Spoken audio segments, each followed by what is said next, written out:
Baik, Assalamualaikum warahmatullahi wabarakatuh. Bismillah, alhamdulillah, Allahumma salli wa sallim wa barik ala Sayyidina Muhammad wa ala ali Sayyidina Muhammad. Amma ba'd.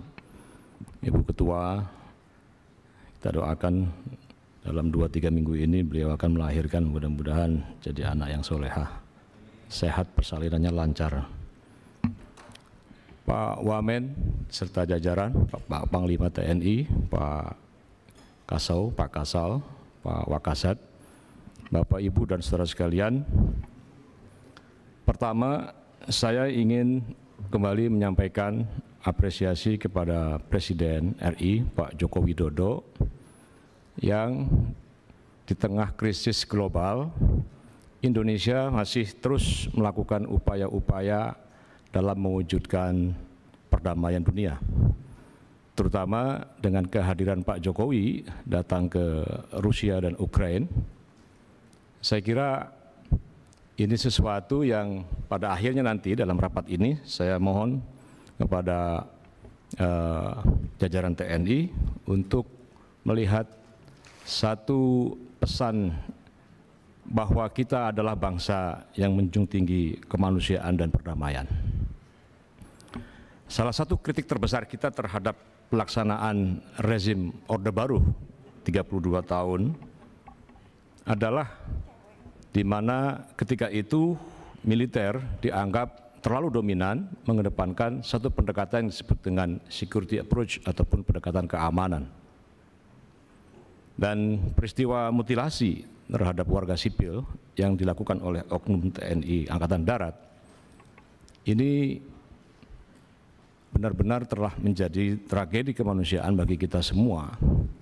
Di tengah kita dengan sangat hati-hati bahwa masalah Papua ini adalah sesuatu yang sangat sensitif dalam pengertian bahwa ada banyak masalah di sana yang justru ini menjadi tanggung jawab kita bersama.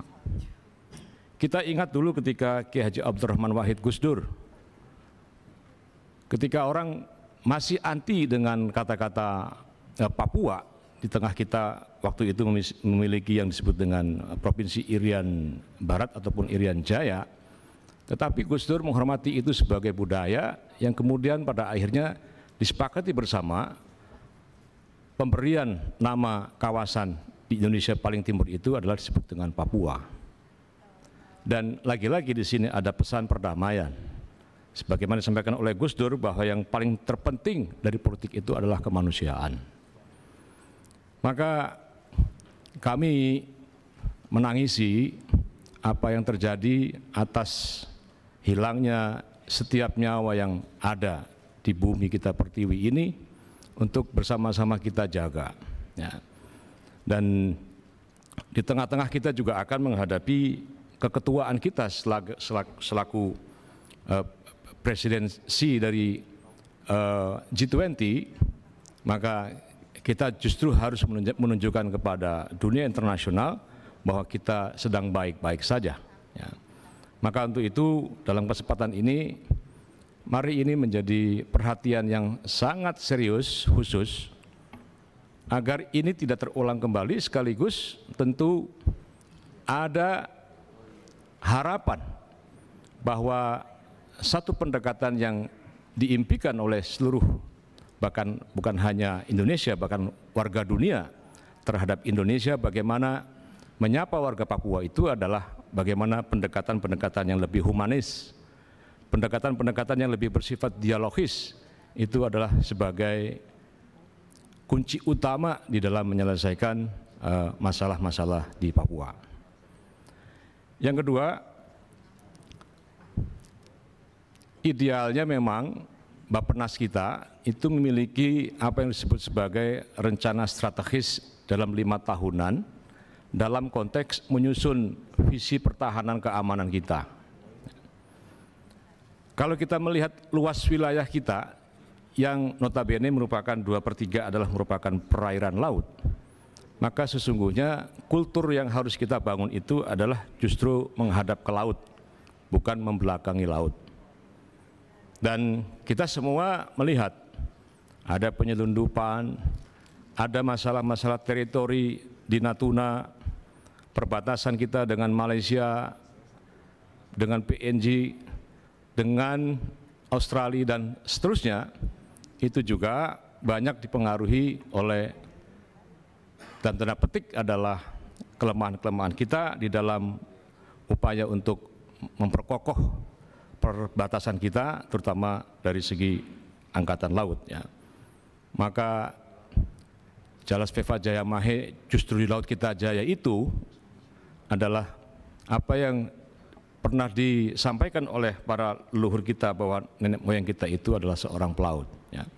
Jadi ini saya ingin mengepil masalah ini, ya. Setidaknya dalam 5 tahun kemarin harusnya memang kita punya visi ke laut dalam konteks upaya untuk menjaga teritori kita.